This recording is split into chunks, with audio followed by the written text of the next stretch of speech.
This podcast is sponsored by nobody. Hey dudes, welcome to Splat from the Past, the only 80s themed horror sci-fi show where things can get totally radical. Now I've got a special treat for all of you today. This is a very rare exclusive interview. I will be talking to Eric Brown. Eric played the teenage boy who has an affair with the French maid in Private Lessons. And then he was the teenage boy who had an affair with Sybil Danning in They're Playing with Fire. He also was on Mama's Family in the first season. He did some low budget horror classic movies, Waxwork, Video Murders, which he got to play the lead in, Rockadie Baby, which was a horror anthology movie. He had a small part in Stepfather 2, Make Room for Daddy. Then he got out of the business and went into strategies for nonprofit organizations, and he has his own podcast called Let's Hear It. And we're going to talk about all of that stuff today, and I cannot wait. I always thought he was a very talented kid back in the 80s, and it's going to be a great conversation today. And I'm just so excited. I think his office is based in Menlo Park, which is not too far from my stomping grounds of where I'm from in San Mateo, California, in San Mateo County. And I just cannot wait. Also, happy birthday to my good friend and frequent guest, Deborah Goodrich. I love you, Deborah. Thank you for that anniversary conversation. She was the first one I recorded an anniversary conversation with back in April, just before I found out I had diabetes too, which is quite sad and ironic. But happy birthday, Deborah, talented actress and writer too. So here is my interview with Eric Brown. Hey, Eric, welcome to the show. How are you today? I'm great. How are you, Tommy? I am just spectacular. This is such a great honor. Thank you for taking the time today. That's a pleasure. So, going back in time, what age did you start gravitating toward acting? Funny. I was 4. I started Wow. doing commercials when I was 4 years old. I got my SAG card in 1969. Wow, 4 years old. Did it start with commercials?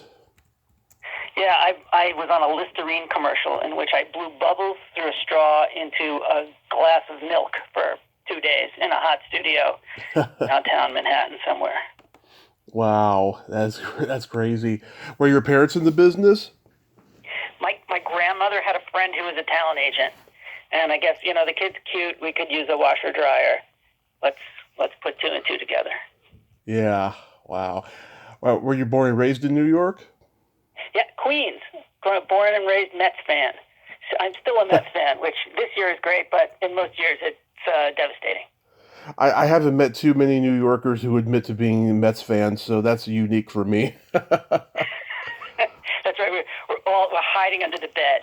Yeah, but most of them, they'll admit they're Yankees fans, obviously, but Mets, wow, that's rare. That's right. You have to really hate Actually, being a Mets fan is a little bit like being a stand-up comic, right? You have to have a certain amount of hate for yourself, and you get up Exactly. there and you show it to everybody. Yeah, exactly. So you were part of that whole New York child actors scene that had like Lori Loughlin, Diane Franklin, Scotty Schwartz, and all of them. Yep. And let's see, who else? Diane Lane, Hmm. E. Cates. I went to school with Mason Reese, who I know you had on the show. Yeah. There was a big bunch of us who were out there doing commercials and running into each other at auditions and things like that. And it was an interesting time. Were you doing a lot of theater? I did. When I was 9, I went on the first national tour of Pippin, the musical that Bob Fosse directed. Yeah. And we did 6 months, 30 states by bus.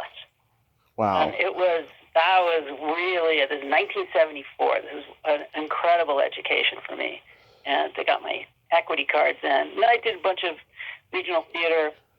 I was an understudy on Broadway in 79 in the play on Golden Pond, and I did the national tour of that. And so I feel like I grew up in the theater, so therefore I learned how to raise myself. Wow, were you ever considered for what became Doug McKeon's role in the movie on Golden Pond? I I don't think so. I don't remember, but I think I was too old by that point. Yeah, because the movie came out several years later. But I ran across Doug McKeon all the time. Once I was out, I think I was out in L.A. by then, and but he was, I certainly saw Nancy a lot when I was on Mama's Family, and she was on Facts of Life, and we would run into each other at NBC things. Yeah, I've talked to Doug. He's a great guy. Yeah, yeah.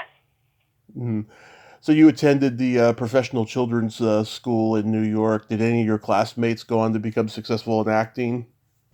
Oh, well, Phoebe Cates was one of my classmates, and I think Diane Lane was there. I never saw her, but there were a bunch of them. Carlo Imparato, who was on Fame. Oh, yeah. And Trini Alvarado, who was in Little Women, and she was on Broadway in Runaways. There were others. It was kind of cool. It was really cool. It was a great place to go to high school. First 2 years of high school, I went to St. Francis Prep out in the deep depths of Queens. And it was a rather different environment than going into Manhattan, and the professional children's schools up towards Lincoln Center, and got these dancers and actors and performers, other folks, a lot of musicians. It was a completely different environment, and I have to say I preferred it. Yeah. What was the Broadway theater scene just so magical back then? Because I can imagine it was. It was. It was magical, and it was also a much different scene than you see now. Broadway. People kind of complain about it, that it's become too Disney-fied. Yeah. Actually, it's kind of nice that it's clean and pretty safe. But back in the day, have you ever watched, what's the show on HBO? The Deuce. Yeah. Basically, that was basically the time that I was working on Broadway, was when The Deuce was happening. So it was grungy. I was the understudy for this kid, and we would go between matinees. We'd go to a pool hall on Broadway, shoot pool in the basement, and it was seriously grungy.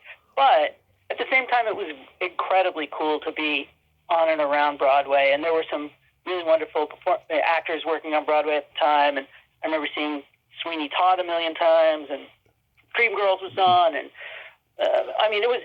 there was great stuff happening, and it was really cool to be a part of that world, if only for a little while. I've talked to people, who say they missed the old New York because of how seedy it was. But did you personally though ever feel unsafe there in those days? No. I mean, New Yorkers they're crazy, and you kind of grow up in it and you understand it, and so you don't feel bad about it. But I mean, I remember I took tap class from this tap teacher named Jerry Ames, who had this national tap company, and it was on 48th Street in this really rundown building, and you would have to walk up these very grungy, dirty stairs past a strip club, like a peep show, to get to the dance studio on the third floor. But you didn't feel unsafe. It's just, and I was young enough to not really fully appreciate the weirdness of it all. Yeah. In looking back, I was thinking, oh wow, that was weird. But I didn't feel unsafe. I got used to it. And New Yorkers are New Yorkers. They're tough. So no, if I was in an unsafe situation, I wasn't aware of it. Let's put it that way. Yeah, I heard that when Martin Scorsese was filming Taxi Driver, he hadn't been back to New York for like 6 years because he was in L.A. working. And when he got to New York, and he was talking to an extra one day, and the extra was saying, "I'm trying to get out of New York because this place is horrible now. It's just bad." And Scorsese couldn't understand it because he said it was the same New York that he had always known up to that point, even though he hadn't been there in 6 years. Yeah, that makes sense. You get used to stuff. I live in San Francisco now, and I tell people that, and they look at me like I've been shot in the head. And I love San Francisco. It's a great city, and it has its ups and downs, but I love it here. And I think for most New Yorkers, they would say much the same thing. It's noisy, and it's crowded, and it's dirty, and it's crazy, but it's New York. Yeah, I'm born and raised in San Mateo, and San Mateo is not the same place it was when I was growing up. I've been gone for 5 years now, and I missed the way it used to be. It's been taken over by Silicon Valley. It certainly has. It's astonishing how Silicon Valley and tech money has changed this environment here. But like I said, San Francisco still has its neighborhoods that have kind of not been sullied by tech so much, and it's with characters. I mean, we've got some characters in this town, and I love each and every one of them. Yeah.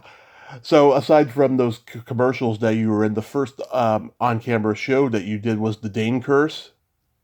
Yeah, that's right. It's funny. Hmm. On my IMDb, there are all sorts of falsehoods. One of which is it says that I was in the autobiography of Miss Jane Pittman, which is not true.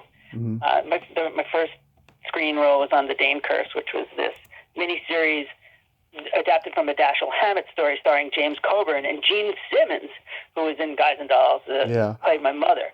And that was, I had to, the hard part about that was it takes place in the 20s, and I had to get my hair cut into this absolutely atrocious bowl haircut. And I was in junior high in Queens, and I was known as Bullhead for the next, I don't know, 2 years. Even well after it grew out, like, oh, here comes Bullhead. So you have to really have some commitment to do this kind of work sometimes. But it was great to be on camera. It was a cool experience, and it was the only period thing I ever did. Yeah. And sadly, it was the first thing I did. I really didn't get a chance to luxuriate the period. But did you get to spend some time with James Coburn? A little bit. He was a really, really quiet guy, but quite nice and good to work with. And we're in this one scene. We have kind of like a little struggle together, and I think he kind of smacks me in the head, or I hit him, or whatever. He says he startles me, and I remember choreographing that and him being very kind and generous and making sure that neither of us clocked each other.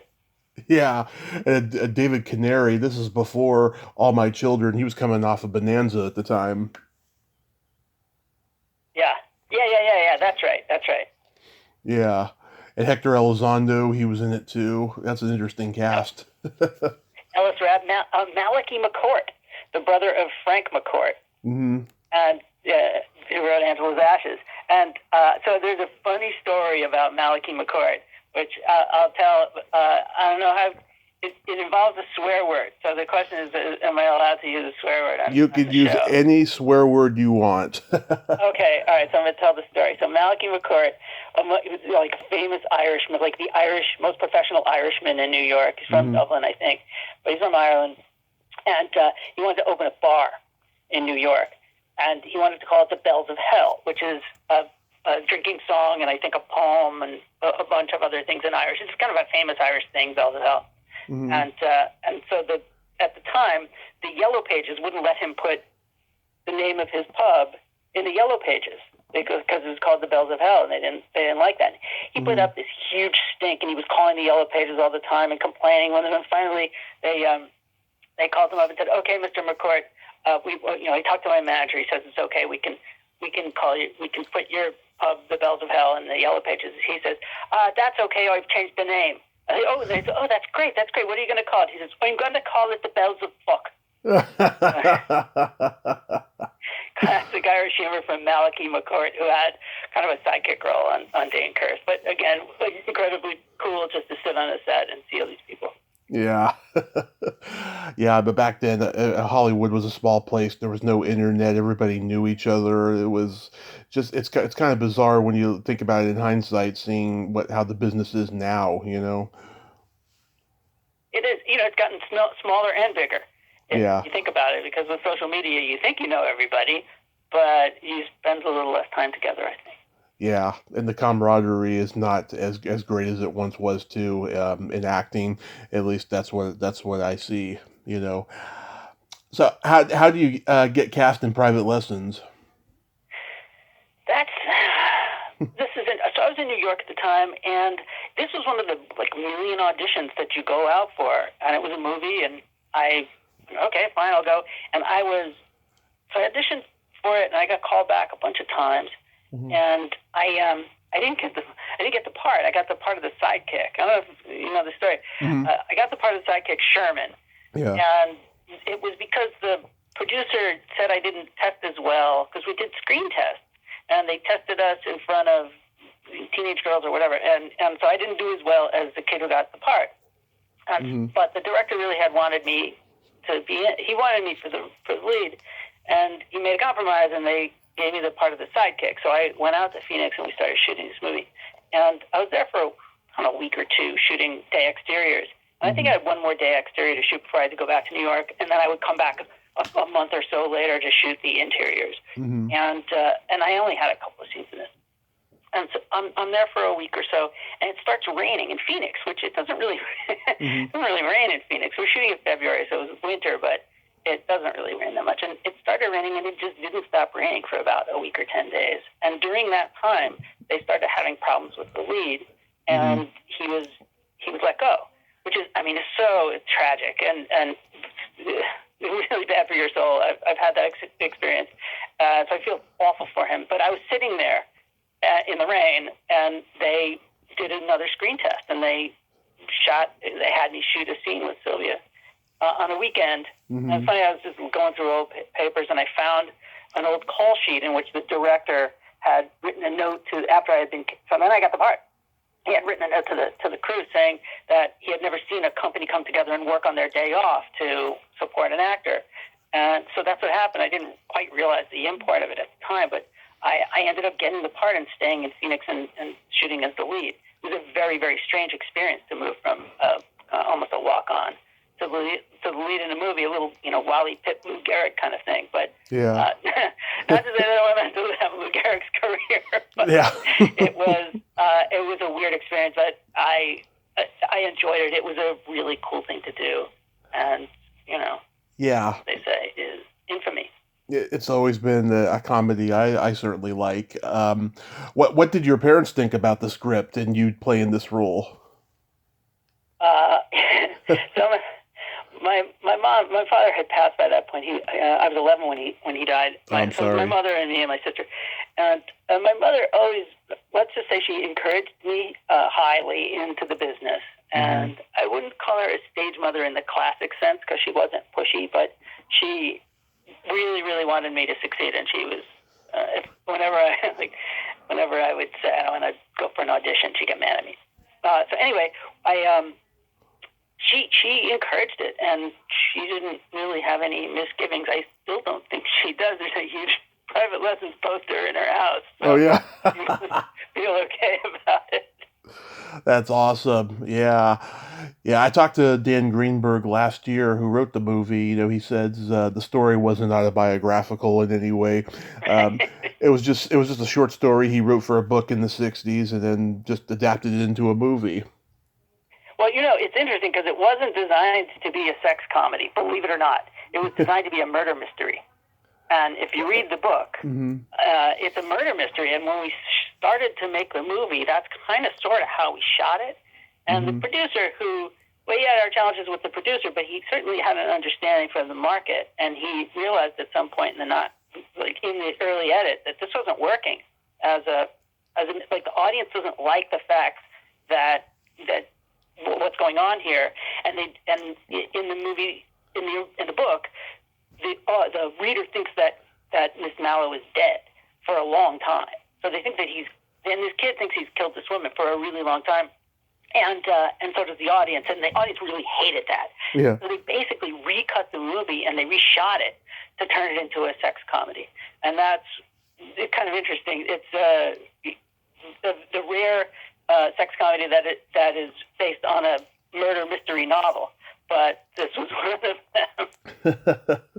That makes sense. It does make sense, because of the whole crime aspect, of Howard Hessman's character, wanting to steal from the family.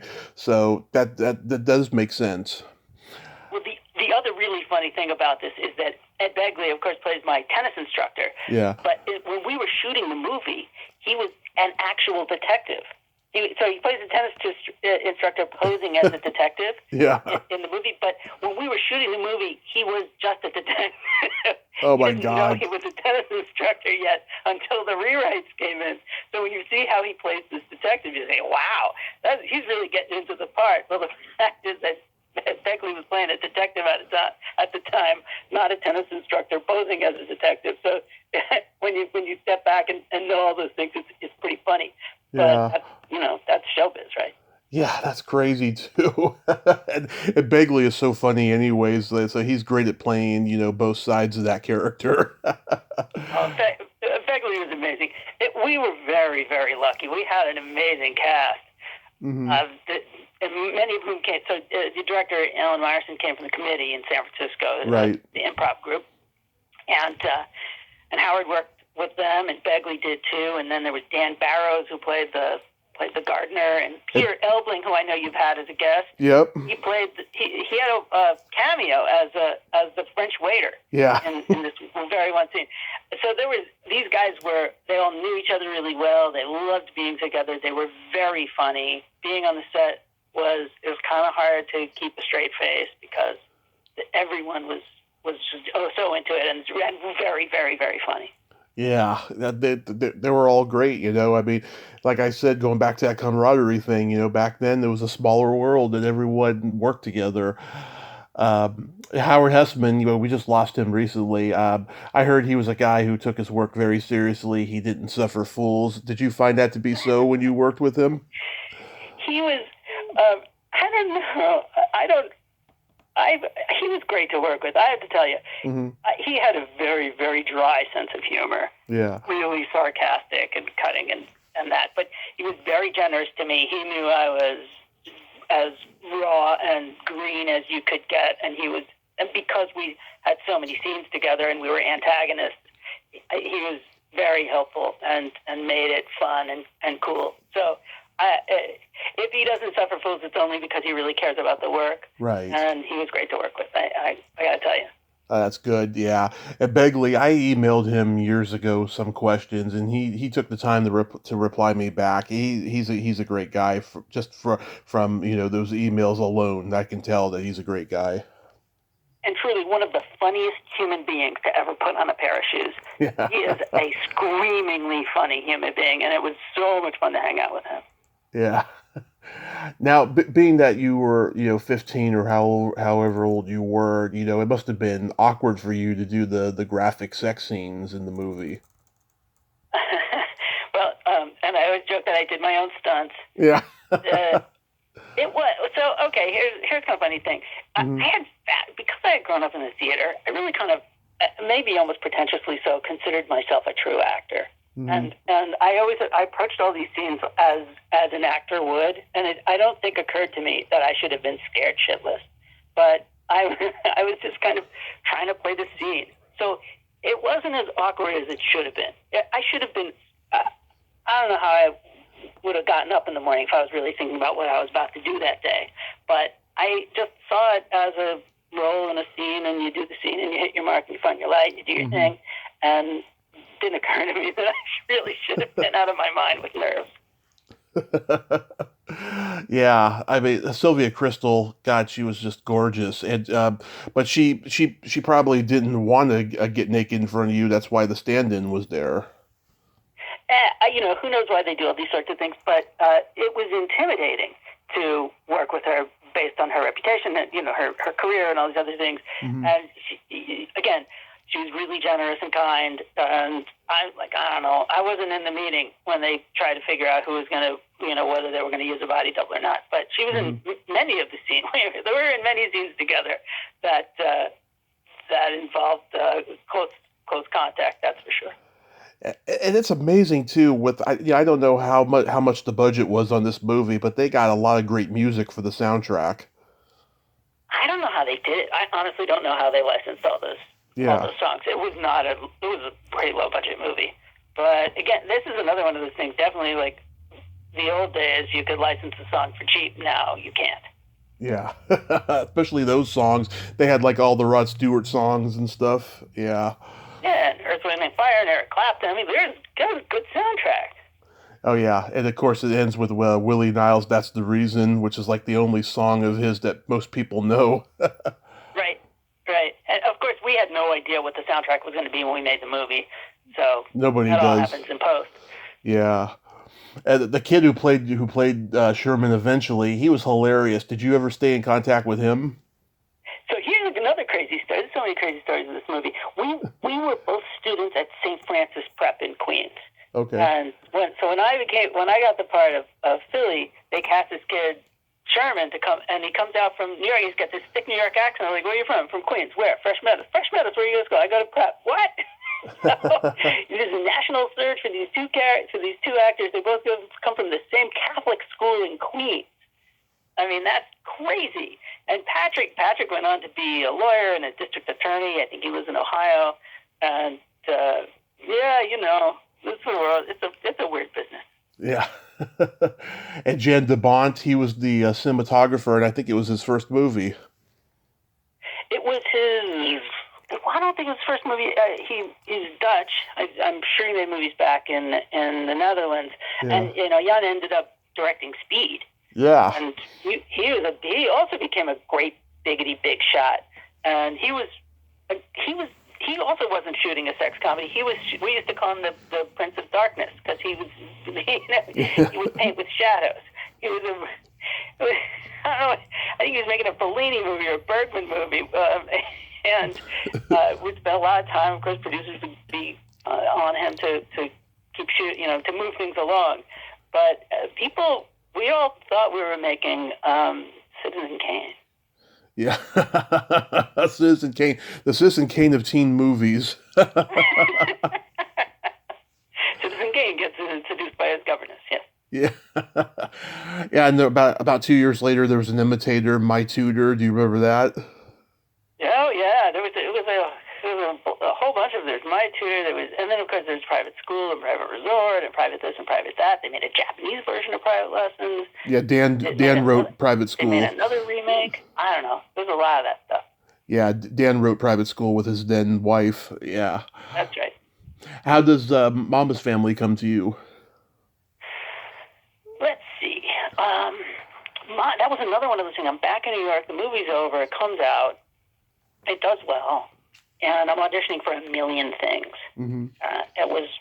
I'm not getting any of them, needless to say. And then I went out on the road and on Golden Pond, the national tour. They called me up and said, we're doing a national tour. You want to do the part? Which I, of course, jumped at. And somewhere along the line, and then they did a play off Broadway that summer of 1980. And somewhere along that, so this is now jump forward to spring of 82 rather. And I'm a senior in high school, and I just got yet another audition for yet another thing. And it was a TV show, and I had, I don't know, 10 lines in the audition. And I went in and read, and I go, who knows? I mean, honestly, you go in, you go, who knows? And I got a call saying, oh, they want you to come out to L.A. to mm-hmm. meet with the network. And I don't know if they still do it these days, but Brandon Tartikoff, who was the president of NBC, the talent, or NBC Television at the time, was mm-hmm. in the room with all these other mucky mucks, and Joe Hamilton, who is Carol Burnett's husband and producer of the show. And I read for them, and they all laughed, and I went in the hallway, and they came out and they said, you got the part. Yeah. And we started shooting in 6 weeks. And so I just packed myself up and moved to L.A. I'm 17 years old and a senior in high school, and I ended up on the set with Harvey Korman and Carol Burnett and Vicki Lawrence and Rue McClanahan and Betty White. And I'm thinking, I'm like the bat boy on the 1927 Yankees. Yeah. Here we have the heroes of television. Betty White used to say that she was on television before it went talkie. Yeah. And, that was amazing. That was really a gift. I also had nothing to do on the show, and I had almost no lines any week, because what are they going to do? Take Carol Burnett's lines and give them to me? Yeah. So that part was frustrating not to be able to do much, but to be there and to work on a show like that was crazy. Yeah, well, I mean, even though you were only there one season, was it overall a good experience? I was actually on 2 seasons. Oh, okay. For what it's worth. The first season we were a mid-season replacement, so we did 13 episodes the first year. Okay. And then the second year we did 22, so I was on 35 or so.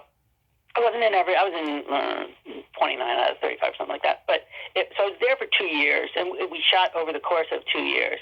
And again, being on a network TV show is kind of cool, and people. And back in the day, we were, I don't know, like 20th ranked or something like that. And the 20th ranked show got 30 million viewers a week.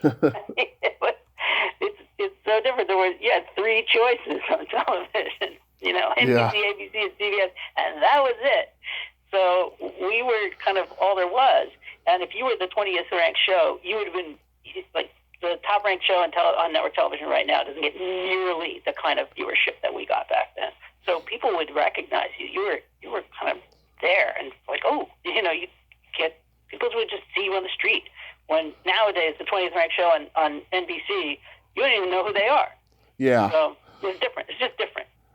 Yeah, the NBC would cancel shows and then they'd get revived in first run syndication like Fame or We've Got It Made and shows like that. Yeah. Any memories of Harvey Korman? So many memories. I have a lot of Harvey Korman stories. He was again incredibly funny, and so you interviewed Chris, right? His son? Yeah. Yeah, I knew Chris as well. I played in his golf tournament when Harvey and Chris would have a golf tournament in Palm Springs, and somehow I managed to get an invitation from Harvey.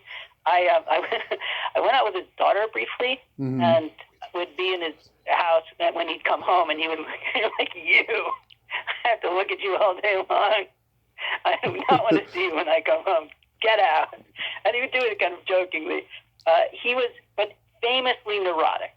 Harvey was astonishingly neurotic. He honestly thought that he was going to get cancer every Monday. Oh. And he was our director, and being directed by Harvey Korman, one of comedy's great geniuses, is again one of those is really amazing. And Ken Berry played my dad, and Ken again goes way back in television, amazing timing. Great comic talent, and having all these people just sitting in the rehearsal room, riffing and hanging out and improvising and doing everything like that. That was amazing. And Harvey, like I said, really neurotic. He always thought he was dying. He was really funny. He was as happy to be in that room as I was, because that's how much he cared for the people that he was working with, and it's what he loved to do. And he was great at it. He was a genius. Yeah. As Vicky, she was good. She wasn't a diva, or was she? Vicky was not a diva. No, she was also really great. I mean, she'd have people over to her house and stuff like that. She was really funny. She was pretty caustic. She had a very, very arch sense of humor. And I think, Betty White has this reputation for being a little off-color. Yeah. That's an understatement. She was very off-color. And between Vicky and Betty, there was a lot of off-color humor on the set. And it was all in good fun, and I think we all genuinely felt like we were mutually supportive. So I would not say that there was anything that was incorrect, but they were funny. And she had a biting wit, and she would ad lib in the dress, stuff that obviously wouldn't make it to air, but yeah, it was just done to keep us all loose, and the crew, of course, loved it as well. So she was great. I mean, she's also had this incredible career. The way she came up on the Carol Burnett show was great, and the way she carried that show for many years, and then, of course, over into original syndication. That was really impressive.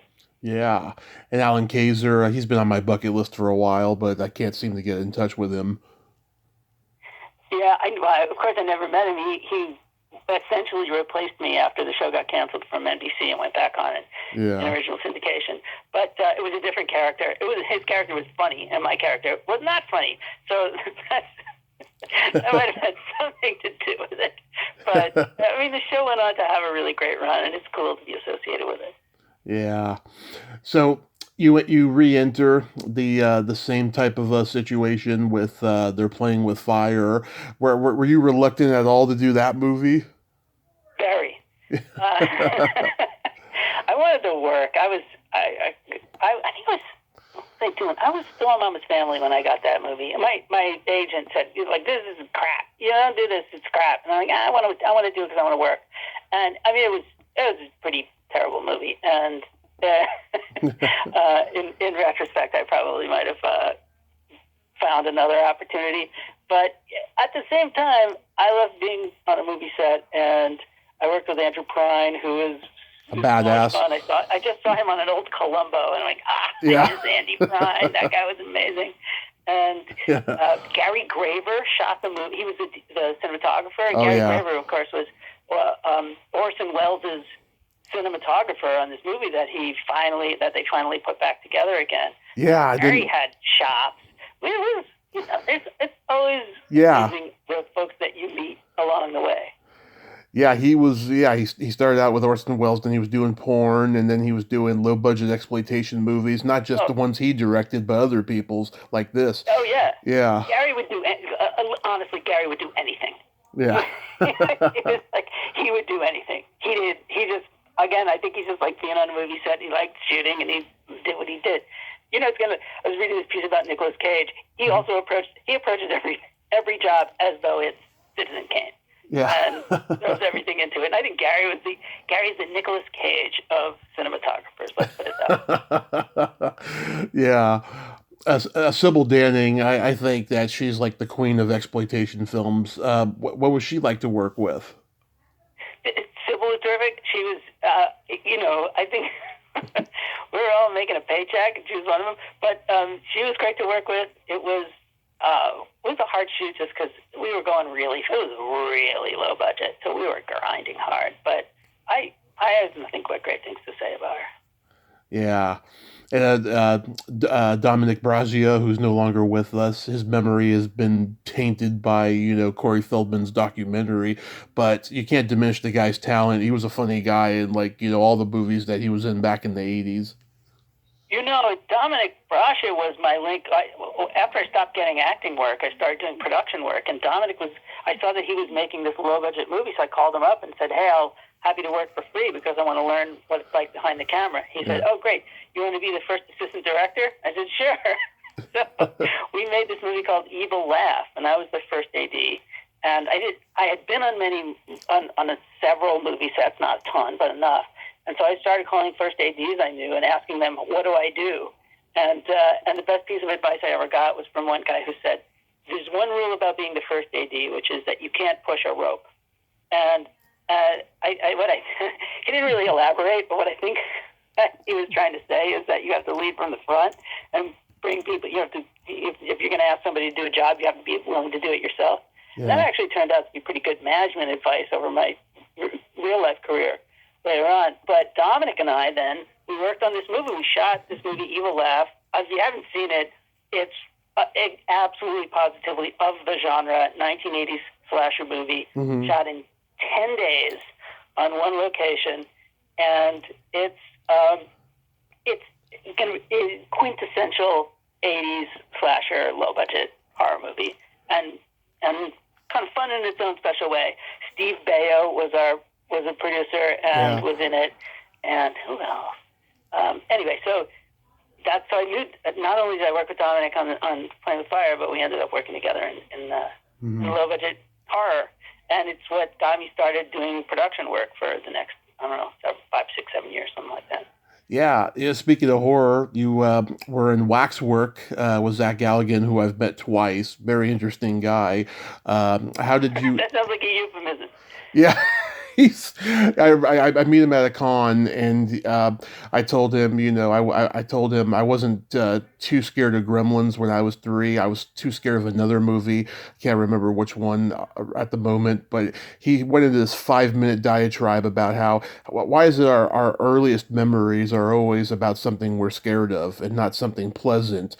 And he's just going on and on for like 5 minutes, and then all I can say is, can I get a picture with you, Mr. Galligan? That was also a fun movie to make. A weird little fact is that how does this all work? I knew half the crew because I had worked with them as a crew person on a dozen low-budget horror movies. Mm-hmm. So when I stopped, after I started working on Evil Laugh with with Dominic, I started getting other production work. I ended up being a boom operator and a sound mixer and an AD. I ended up shooting second unit on Texas Chainsaw Massacre 3 and on Stepfather 2 with folks that I'm sure you recognize. Yep. Claire was our director of Stepfather 2, and he's gone on to do a lot of horror. Anyway, so I knew half the crew, and because I was really poor at the time, the construction coordinator asked me if I was available to work on construction. So I built a set that I acted on. So I don't think I get credited as a construction. I think SAG didn't let me. They don't like it when you're on the crew and in the movie at the same time. Yeah. So I worked on that. I built the set, and then ended up going in and acting in it too. So I knew all those guys, and that was, of course, was a really fun movie to make. I hadn't worked in a while, so I just felt lucky to be acting and be on the set, and I tried to take advantage of just enjoying that moment. Yeah. Did you know Zach when he was in New York? I didn't know. I didn't know any of the actors before, but I became good friends with Claire Carey, who went on to be on Coach. She played my girlfriend, and I actually directed her in a short film that I don't think it's anywhere that anyone can see, but that was my director's reel film, and that's what ended up allowing me to get this job as second unit director on these other movies. But Claire was terrific, and Dana Ashbrook, who ended up being in Sundown, the movie about vampires in the Old West. Yeah. I really wanted to be in. That was the movie that Tony Hickox, the director, ended up making after Waxwork. I really wanted to be in that, but he didn't have a part for me, which was so sad. Dana was in that. Patrick McGee was in it, and David Warner. Yep. The dwarf actor. What's his name? What's his name? Mahaley, the dwarf actor that was in the movie. Yeah. That's right. It was What a wild and woolly little journey it's been, I have to tell you. Yeah, people consider Scream to be the first self-referential horror movie. It's the first successful one, but I think Waxwork, Return to Horror High, this movie that Carolyn Monroe did, the last horror movie, I think those were the early ones, but Scream is definitely the most successful. Yeah. But I think someone from Scream saw Waxwork. That's my guess. Yeah. I'm not gonna tell Wes Craven that, but Yeah. What can I say? Then you played the lead in Video Murders. I think I saw that one time, like years ago. But how was making that? That was also really weird. I mean, how do I put this? At the time, you're an actor and you want to stretch and you want to do different things. And for me to play an adult I hadn't really played adults. Waxwork was as close as I had gotten, but this character was a serial killer. That seemed like a real acting opportunity for me.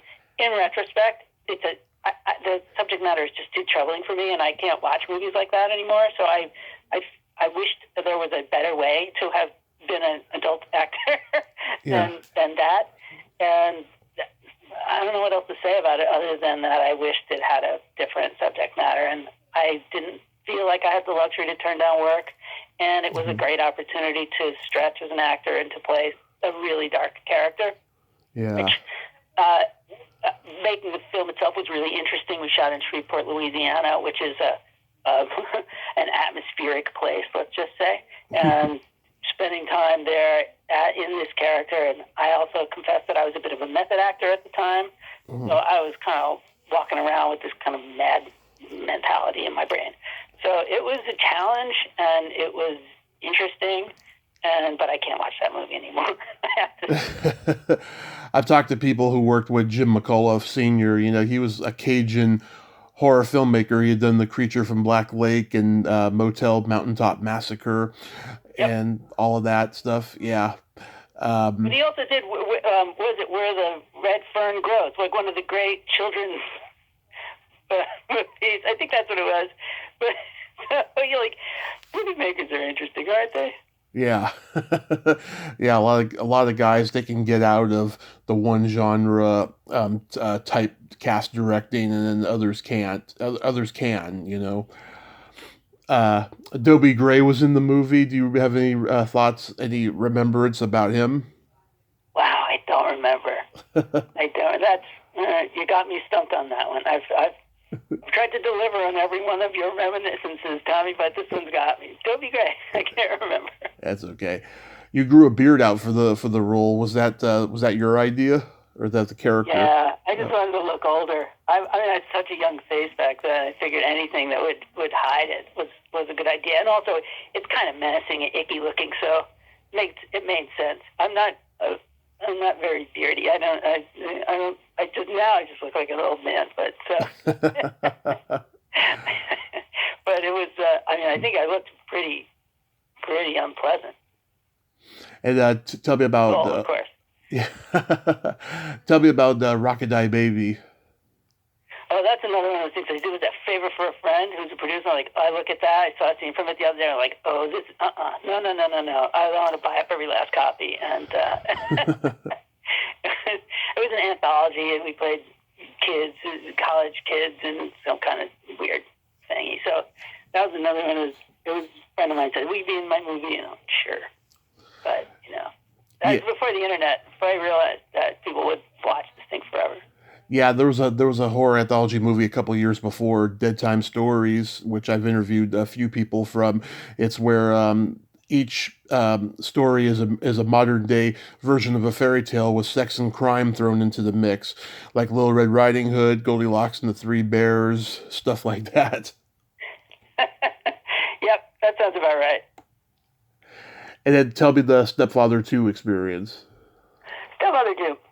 That was this friend of mine. I was introduced to him through a mutual friend, and as I was starting to get interested in directing and in working behind the camera, and Jeff Burr, the director, we hit it off, and he said, "You want to be my assistant for the movie?" And I Mm-hmm. was delighted, of course, to do that. And I learned a lot. My job was to drive him to get him to the set and to make sure that he made the day. And making the day in a movie is like getting all the shots that you need in order to move on to the next location. Mm-hmm. And so I was his basically assigned pain in the ass. And we became good friends. And along the way, he said, "Oh, I'll throw you a scene so you can get some SAG money and all that stuff." So I ended up playing a small role in the scene. And then when we were unable to make the day on a number of occasions, we ended up having to shoot a concurrent first unit. Mm-hmm. Basically, we had got two sets running at once. And so I directed the concurrent first unit. So I ended up directing Terry O'Quinn in a number of scenes, and I was directing a feature film with side by side with Jeff for a couple of days so that we could make up the time that we were losing. And one of the other fun, wonderful thing about Stepfather 2 was that I would go to dailies every night. Because, again, back in the day, you shot on film. You had to look at you sent it to the lab. You went into a movie theater. You sat down, and you watched what you shot the day before. And the person who was the apprentice editor, she would bring the film and sync up the dailies. And I would bring Jeff, and we'd sit there, and she and I started talking, and I was very interested in her. And so flash forward, we've now been married for almost 32 years. And so we met on that movie, fell in love, got married, and 32 years later, we're still married. Oh, that's great. God bless you both. Marriage, especially in the last few decades, it hasn't been known to last that long. But congratulations. Well, thank you. There's an old joke in movies that if you make it past, the milestones of your relationship line up with the milestones of the movie. So if you make it past, wrap, or you make it after the first edit, you make it to open, release, you make it to video. They like you've really done well if your relationship. If you met on a movie and you made it after the movie's been released to video, and so now we're I don't know what stage of production Stepfather 2 is in, but we made it past all of them. Maybe when the last person from the movie dies, we're still married. That's a huge accomplishment. Did Jeff Burr ask you to do Texas Chainsaw Massacre 3? He did. Yeah. So I ended up doing the same thing for him there with being the burr under his saddle. Haha. And I directed second unit. So I directed the opening sequence where Leatherface is stitching the mask out of skin. I mean, again, like from an existential point of view, I've been trying to make up for a lot of the subject matter of the movies I worked on by working in the nonprofit sector for the next 25 years. But so I ended up shooting second unit. I don't think I got a credit for that, which annoys me, but I was there. I did it, and I shot a bunch of other. There's a scene I shot a lot of inserts and pickups, and there's this one shot where someone's ear gets shot off and it goes skittering across a hot skillet. That was me. I shot. Oh. Next time I watch it, I'll say, that's Eric. Watch the ear skittering across the stove. And Viggo Mortensen was in that movie, and he was, of course, not a big star at the time, but he was great. I just remember what a terrific guy he was and how great he was to work with. And then some days later, some years later, wait a minute, didn't I work with that guy on Texas Chainsaw? Oh wow, that's I've talked pretty cool. I've talked to Toni Hudson a couple times. She's a great lady. Yep. Yeah, there's some fun people. Kate Hodge was in that movie. Yeah, I reached out to her recently. Clue was in that movie, and Clue's wife was in Stepfather too. Jeff knew Clue. Yeah. So we had lots of Gulager sightings on our Jeff Burr movies. Yeah, Clue Gulager, very fascinating guy from what I've been told. Yeah, he was interesting. I think we just lost him recently. Really? Yeah, I think I hope Clue, if you're out there and you're still alive, I apologize, but that's what I thought. I could be wrong. Because I talked to James Drury 2 weeks before he passed, and I brought up Clue's name, and there was no comment. All right, that's how that goes sometimes. Not everyone gets along. So, how long have you been involved in the nonprofit sector? Well, I'll give you the really short version, which is that after Chainsaw wrapped, a couple of years went by, and I still wasn't getting anywhere. And then my wife and we moved up to Monterey and we just started over. And I went to community college. I studied politics. I transferred to Berkeley, worked in politics there. Ended up moving to Japan for a couple of years and taught English where our child was born. Then we ended up in D.C., and I got a job as a press secretary working for Congresswoman Nydia Velázquez of Brooklyn, who's still on the Hill. And then from there, I got a job as a communications director for a nonprofit environmental organization called the Center for a New American Dream. The motto was more fun, less stuff. I did that for 5 years, and then I got a job as the head of communications for the William and Flora Hewlett Foundation, which was a $10 billion charitable foundation in Silicon Valley. So we packed up and moved back to California, and for the next over a decade, I worked doing communications for this foundation. And since that time, I've been consulting for nonprofits and foundations on communications and marketing and messaging and narrative shift and things like that. So it's an unlikely career, to be honest with you, but you never know where the wind's going to blow you. Yeah, and I'm sure you get more fun doing that than acting, because acting is such a long shot. You never know when your next job is going to be.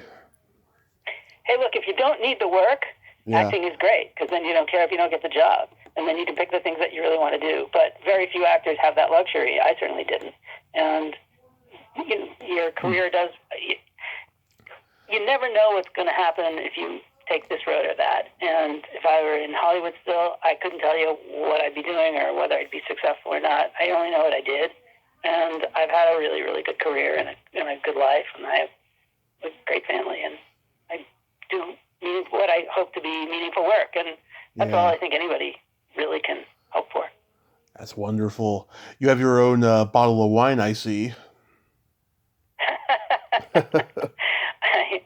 I used to make wine when I was in D.C. just out of whatever we went picking, or I'd buy grape juice and things like that, and got into it. But I just realized after a while that it was so much easier to buy this stuff, and it was a lot better.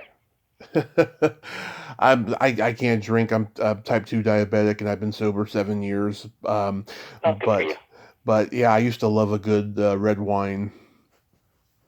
Well, here in California, we have no shortage of opportunities, but And during the pandemic, I think a lot of people took advantage of that. But it's good for you though for being sober. That's really wonderful. Thank you. I did get to try Dan Aykroyd's vodka before my accident, so that was a good vodka. It doesn't have any sugar or preservatives in it. It was just like alcoholic water, very, crystal and processed. It's really, really good.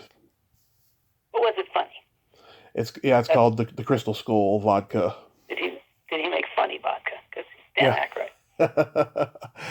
I listened to an episode of your podcast. Let's hear it. Oh. Yeah. So how did that come about? How long have you been doing your podcast? I think we just had our 3rd anniversary, and this is a communications colleague of mine who I've known him for 20 years, and he said, "Oh, Eric, we need to do a podcast." I'm like, "Oh God, really? We have to do a podcast?"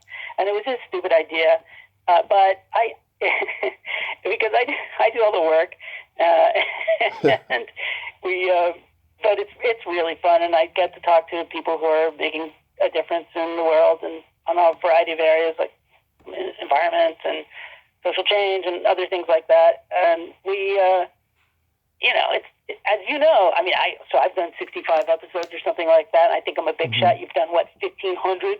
Yeah. I have no idea how you manage that. That must be insane.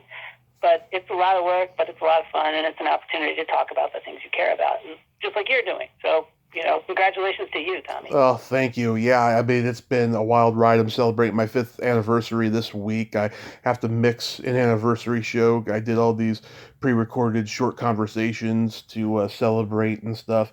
And yeah, no, it's just, I tell anybody, I say, you got to have a passion for what you want to talk about and stuff. And entertainment's my passion, so it's been easy for me. Well, I have to tell you that you're the Energizer Bunny of whatever this is, podcasts or YouTube shows or something. But it's an incredibly impressive list. Thank you. Yep, just keep on going and going and going, just like the Energizer Bunny. Yes. Well, Eric, I want to thank you so much for coming on today, and that's great that your story has a happy ending that's going to continue going on, and I love all the stories you shared, and I hope you have a great day, and please stay safe. Well, it's a huge pleasure. Thanks so much. My pleasure. Bye-bye. Bye. Well, there you have it. Eric Brown. Ain't he a cool dude? What a nice guy, huh? And great stories there. I enjoyed talking to him, and I'm glad that, his life, as I just told him, has a happy ending, and that's going to keep on continuing. I mean, that's a great success story. Most child actors don't make it out, that way. Well, until next time, this is Tommy Throwback Kovac saying, there's no shame in living in the past, because the present sucks. Later, dudes.